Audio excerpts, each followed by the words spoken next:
Jadi Bapak Ibu kalau pengen puasa hari Jumat, maka teknisnya adalah Kamis Jumat atau Jumat Sabtu. Atau tiga-tiganya, Kamis, Jumat, Sabtu. Ya, tidak boleh berpuasa hanya pada hari Jumat saja. Hadirin jamaah yang dimuliakan Allah, sekarang kita akan melanjutkan kajian kita pada kitab fikih Kifayatul Akhyar.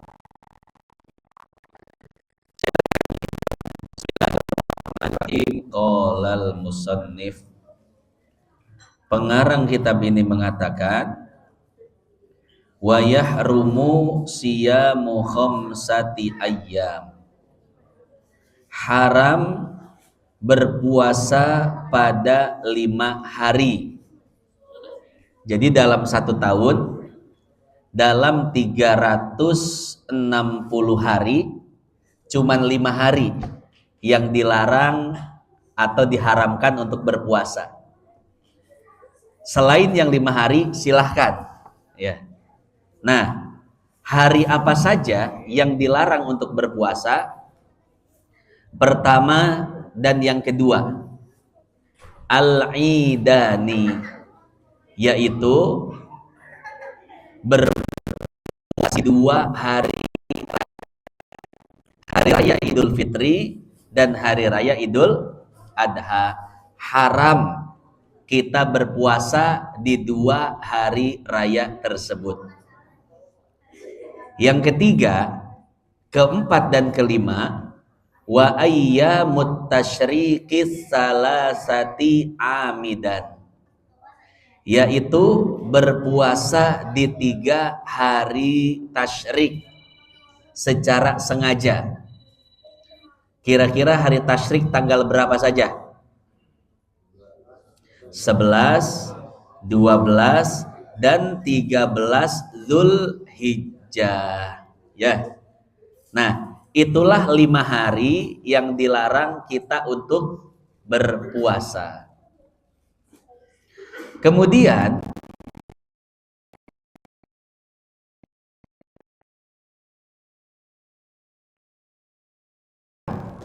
cuman haramnya ini haram yang semi makruh ya. Bahasa kitanya haram-haram dikit deh. Kalau yang tadi haramnya paten, Pak. Haramnya mutlak. Nah, ada satu lagi yang haram tapi tidak mutlak. Haramnya itu semi makruh. Ya, haram-haram tipis dah gitu ya. Puasa apa? Wa yukrahu saumu yaumisyak, dan dimakruhkan, cuman makruhnya itu makruh tahrim, makruh yang ada dosanya, dan dimakruhkan saumu yaumisyak,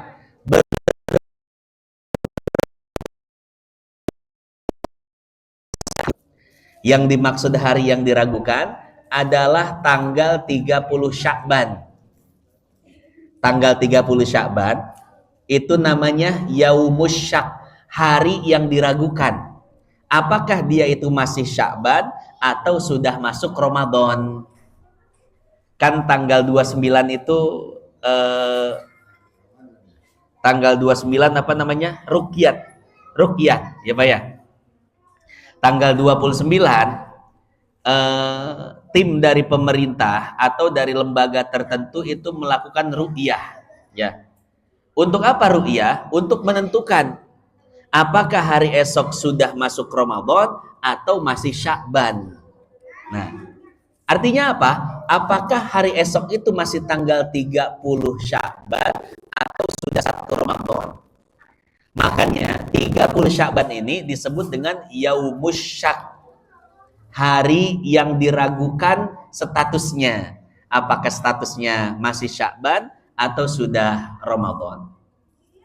Wa yukrahu saumu yaumisyak, dan dimakruhkan berpuasa pada hari yang diragukan 30 Sya'ban, illa kecuali an yuwafiqa adatan lahu. Puasanya itu sudah menjadi kebiasaan baginya. Jadi memang dia berpuasa, dia memang memiliki kebiasaan berpuasa 1 bulan penuh di bulan Sya'ban, Pak. Ya, ini seperti puasanya Kiai Nur Ali itu puasanya 3 bulan. Rajab 1 bulan, Sya'ban 1 bulan, Ramadan 1 bulan. Ya.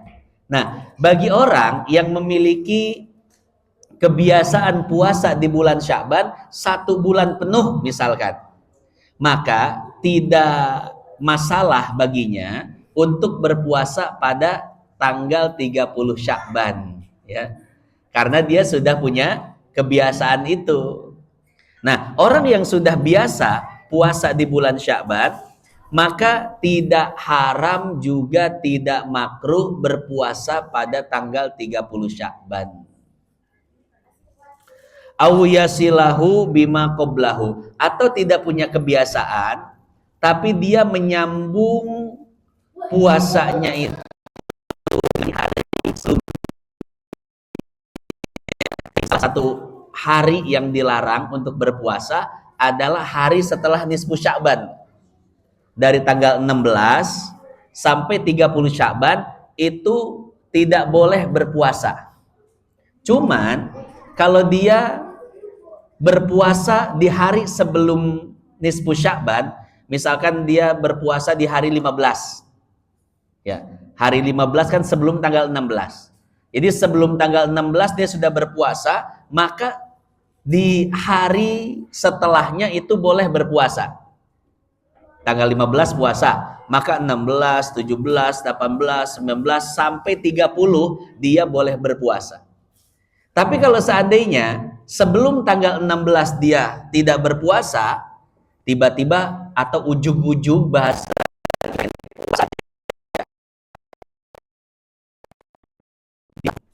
atau ujung-ujung pengen puasa tanggal 27 Sya'ban atau tanggal 29, tidak boleh.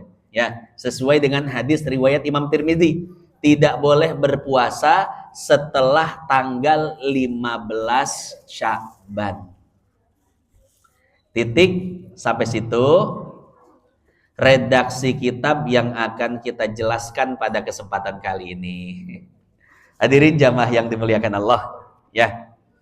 Sekarang kita akan bahas secara lebih terperinci tentang redaksi kitab yang tadi kita baca.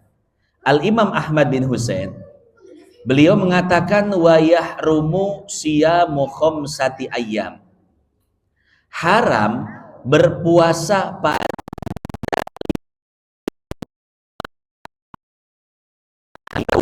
360 hari, yang diharamkan untuk berpuasa hanya 5 hari saja. Selain yang 5 hari, boleh Bapak puasa apapun. Mau puasa di kelahiran Bapak, boleh. Mau puasa di hari kelahiran anak, juga boleh. Ya.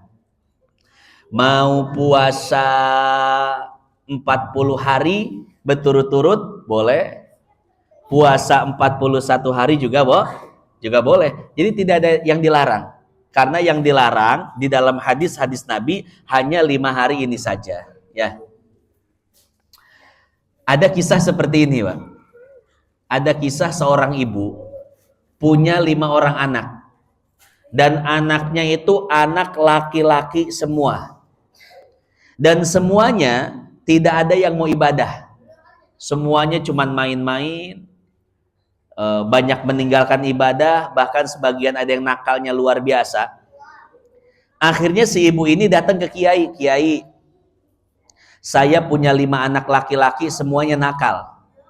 Dan saya ingin anak-anak saya itu menjadi anak-anak yang soleh. Bagaimana? Apa amalannya wahai kiai?"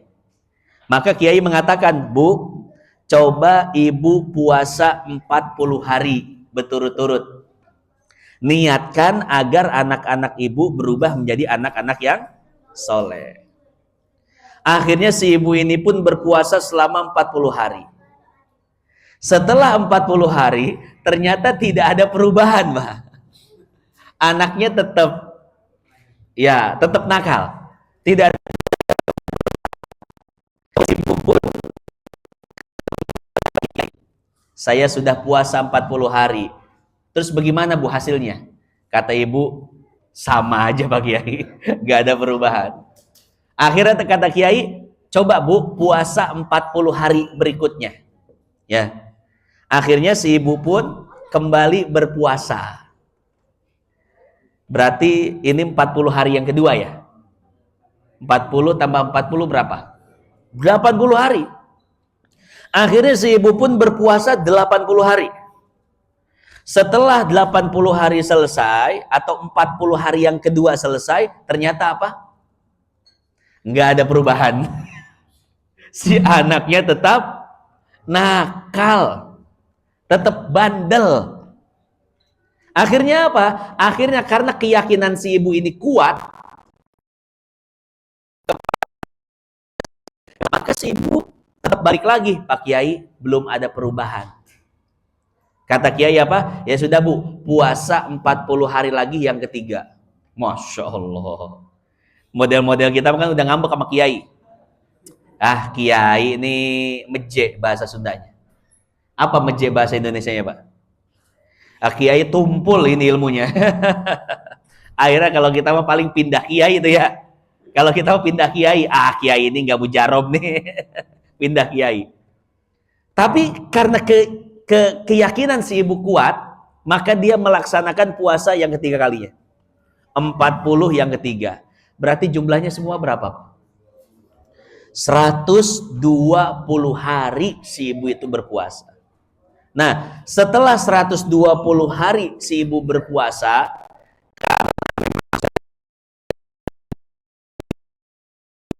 seorang hamba sudah benar-benar di batas kemampuannya, di sanalah Allah akan memberikan pertolongannya.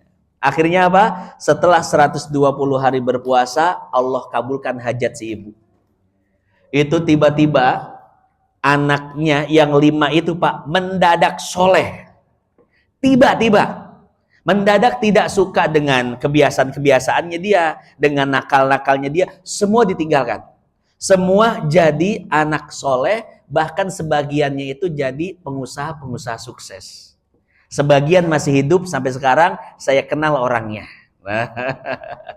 Ini cerita bukan cerita zaman dulu, bukan cerita lama, bukan cerita di negara lain, ini cerita di tempat kita sendiri.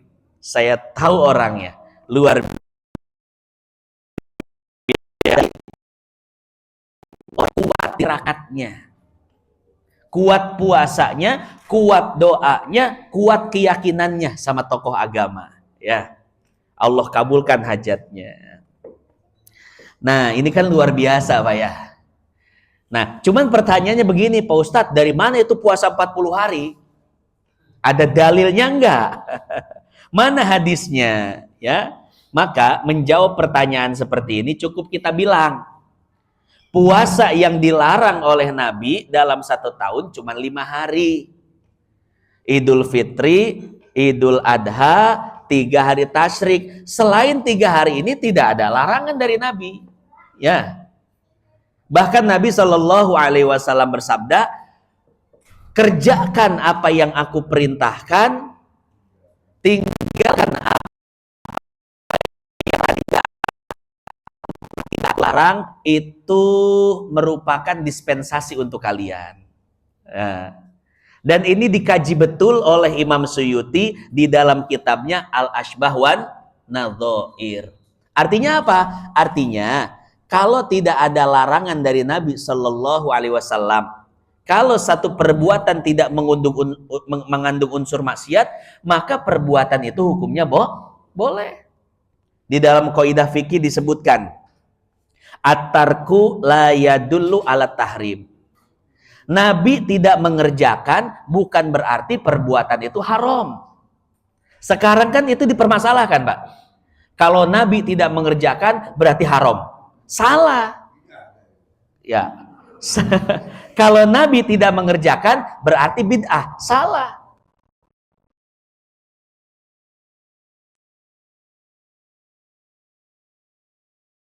Hukum-hukum dari permasalahan baru yang dulu tidak ada, sekarang ada. Bagaimana padanannya? Padanannya kaidah-kaidah yang disusun oleh ulama. Nah, kaidahnya mengatakan at-tarku la yadullu ala tahrim. Nabi tidak mengerjakan bukan berarti itu haram. Bukan berarti itu bid'ah, tapi diteliti tidak unsur syiriknya atau tidak. Kalau tidak ada unsur syirik, tidak ada unsur maksiat, berarti perbuatan tersebut hukumnya boleh. Ya. Kan banyak yang kita lakukan, kegiatan-kegiatan yang kita lakukan, tapi tidak dilakukan di zaman Nabi. Betul nggak? Contoh apa, Pak? Kegiatan kemasyarakatan yang kita lakukan, tapi Nabi tidak melakukan. Tahlilan. Tahlilan kan Nabi tidak melakukan tuh. Nah, bagaimana perbuatan yang Nabi tidak lakukan tapi kita lakukan? Maka kaidahnya at-tarku la yadullu ala tahrim. Nabi tidak mengerjakan bukan berarti itu haram. Tapi kata Imam Suyuti, diteliti dulu ada unsur maksiatnya enggak?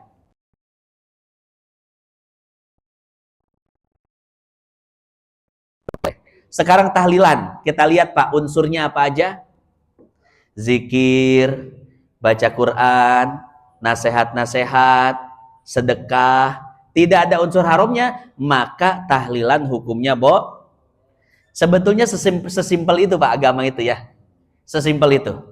Agama itu tidak terlalu ketat, tidak terlalu kaku, ya. Tapi semua ada kaidah dan padanannya. Maulidan Pak, Maulidan boleh apa haram? Dilihat dulu unsurnya. Maulidan juga ada yang haram. Ada yang haram, Pak. Ya, betul. Ya, Bapak lihat di daerah-daerah Jawa, Pak. Itu banyak yang ngawur maulidannya. Ya.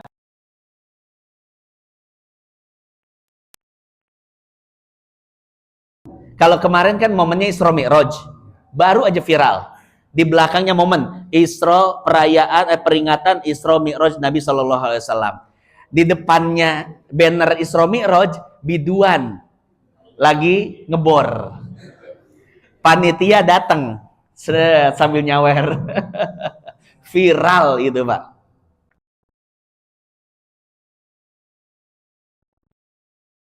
Atas namakan Isra Mi'raj haram hukumnya.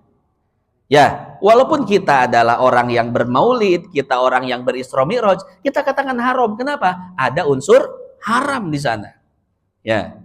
Apalagi maulid yang haram, yang bercampur antara laki-laki perempuan. Laki-laki perempuan gak disekat, maulidnya jadi haram. Gak boleh.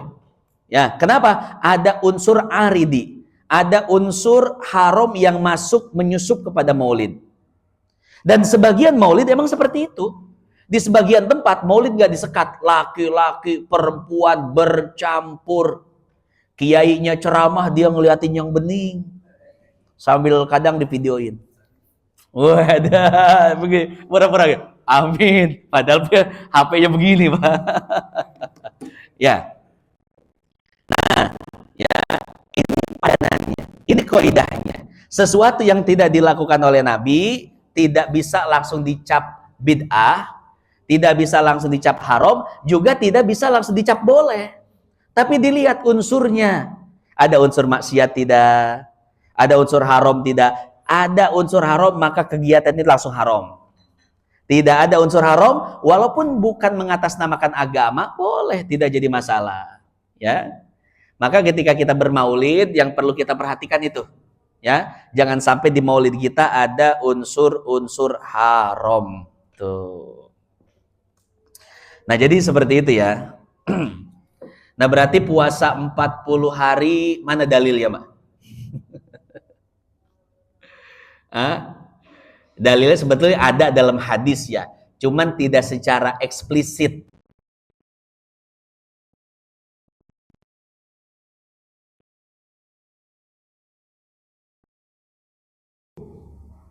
fantahu wama sakata anhu fahuwa lakum.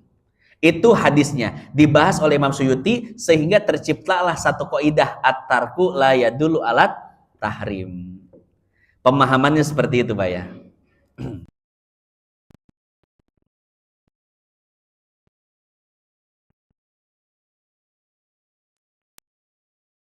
Ingin puasa mungkin kalau puasa 40 hari kelamaan.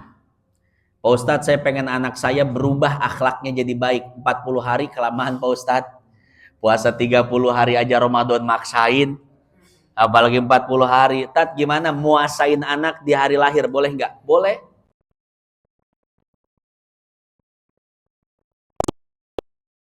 Kenapa engkau puasa Senin Kemis? Jawaban Rasul apa? Fihi wulidtu wa fihi unzila alayya. Saya puasa hari Senin karena hari Senin adalah hari saya dilahirkan. Dan saya puasa hari Kamis karena hari Kamis itu pertama kali saya menerima wahyu. Artinya apa? Nabi berpuasa di hari kelahiran Nabi. Nah, jadi Bapak ingin bertawasul dengan puasa agar anak berubah menjadi anak soleh. Akhirnya dipuasakanlah di hari kelahiran anak. Apakah boleh? Boleh. Dengan syarat, kecuali hari Jumat. Anak lahir di hari Jumat, maka Bapak mempuasakan anak di hari Jumat. Tidak boleh. Hukumnya makruh. Ya. Puasa di hari Jumat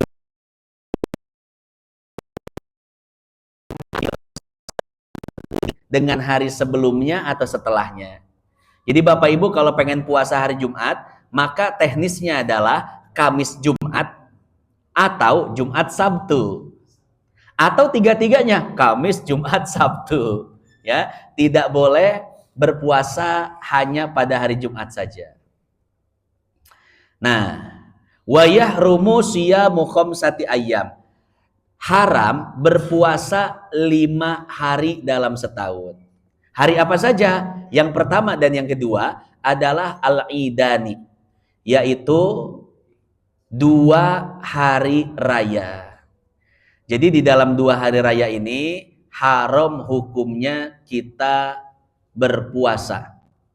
Sesuai dengan hadis sahih riwayat Imam Bukhari dan Imam Muslim. Seorang sahabat mengatakan, naha Rasulullah sallallahu alaihi wasallam an siyamu yaumaini. Rasul melarang umatnya untuk berpuasa di 2 hari. Hari apa saja? Yaumal fitri wa yaumal adha. Yaitu berpuasa di hari raya Idul Fitri dan berpuasa di hari raya Idul Adha. Mau niat puasa sunnah, mau niat puasa wajib, qada, nazar, tidak boleh. Kenapa? Karena 2 hari raya adalah hari khusus makan-makan, Pak. Itu hari kebahagiaan. Simbolnya adalah makan-makan, sehingga Allah melarang siapapun untuk berpuasa di hari tersebut. Ya. Makanya sebelum hari raya itu ada persiapannya. Persiapan hari raya? Persiapannya adalah zakat fitrah. Jadi fungsi zakat fitrah itu, Pak, agar fakir miskin bisa makan di hari raya. Itu fungsi zakat fitrah, ya. Jadi zakat fitrah itu bukan sekedar ibadah ritual yang tanpa tujuan, bukan. Zakat fitrah adalah ibadah sosial yang memiliki tujuan-tujuan tertentu. Apa salah satu tujuannya? Tujuannya adalah agar fakir miskin yang mungkin biasa lapar, biasa tidak makan, tapi di hari raya Idul Fitri dan Idul Adha dia bisa makan. Ya, di hari raya Idul Fitri dia bisa makan dengan zakat fitrahnya. Di hari raya Idul Adha dia bisa makan daging kurbannya, bisa makan.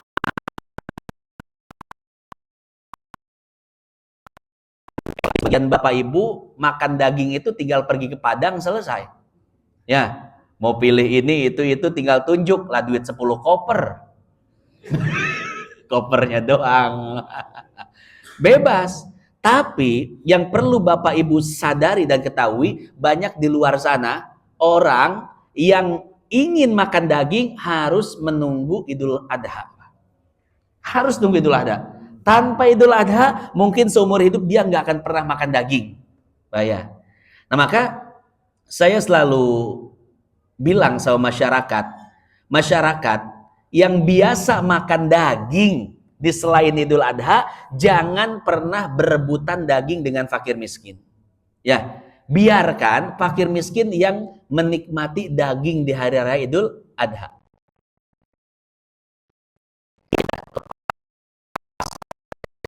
Gak usah kita mau daging-daging Idul Adha. Ya, kecuali mungkin sedikit, atau buat makan bareng, atau untuk menjamu fakir miskin, ya tidak jadi masalah. Cuman saran saya, orang yang biasa makan daging di selain Idul Adha, maka sudah wakafkan Idul Adha untuk kaum fakir miskin, biar mereka yang benar-benar makan enak. Ya. Nah, jadi seperti itu. Juga ketika Idul Fitri, Bapak ingin memberikan zakat fitrah kepada fakir miskin, niatnya jangan sekedar menggugurkan kewajiban. Tapi niatnya itu benar-benar ingin menyenangkan fakir miskin di hari raya Idul Fitri. Bagaimana caranya? Bapak bisa lihat dulu fakir miskin yang ingin Bapak berikan zakat.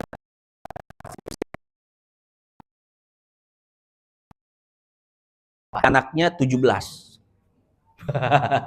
Banyak kan? Banyak. Nah, jadi itu yang jadi target Bapak di tahun itu. Target saya, target zakat fitrah saya di tahun ini adalah fakir miskin yang anaknya banyak ini. Bagaimana caranya biar Idul Fitrinya dia dan Idul Fitrinya saya sama? Sama-sama punya duit, sama-sama seneng, sama-sama bisa makan enak. Itu yang perlu kita perhatikan, Pak. Bukan sekedar menggugurkan kewajiban, kita serahkan zakat ke Amil, bodoh amat, Amil mau ngasih siapa aja. Bukan sekedar gitu. Tapi kita punya tujuan lain. Di balik menggugurkan kewajiban zakat fitrah kita apa? Menyenangkan fakir miskin. Ada fakir miskin di sana, anaknya banyak, maka saya siapkan. Ya, saya siapkan zakat fitrahnya beras.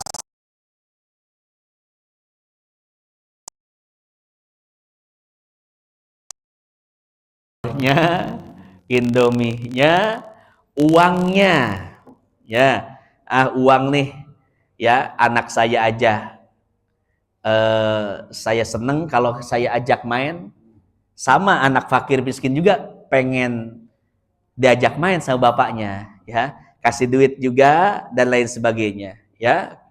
Nah, jadi kata Nabi Shallallahu Alaihi Wasallam dalam Sahih Bukhari, la yu'minu ahadukum hatta yuhibba li akhihi ma yuhibbu li nafsi. Tidak sempurna iman seseorang sehingga dia senang dengan sesuatu yang apabila dia lakukan itu yang dia harapkan orang lain melakukan kepadanya. Ya. Kan orang fakir berharap ketika ada yang ngasih zakat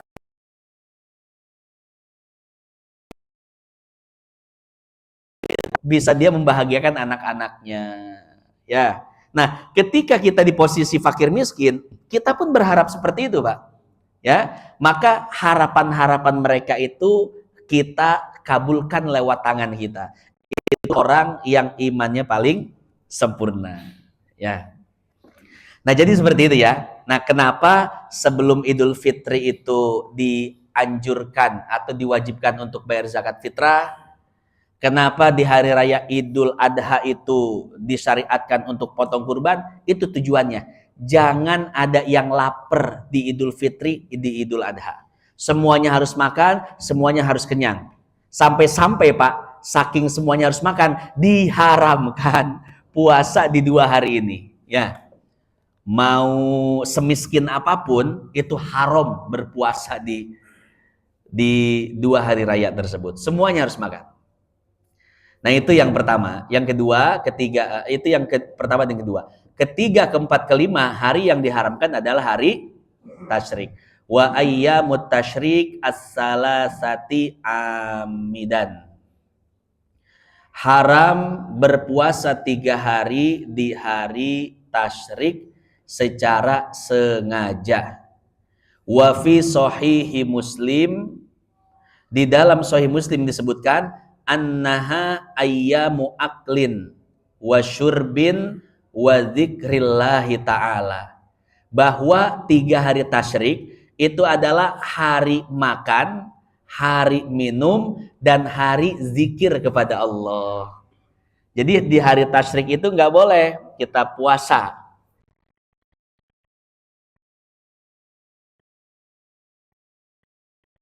Semuanya harus makan, semuanya harus minum, karena itu adalah hari makan minum dan hari berzikir.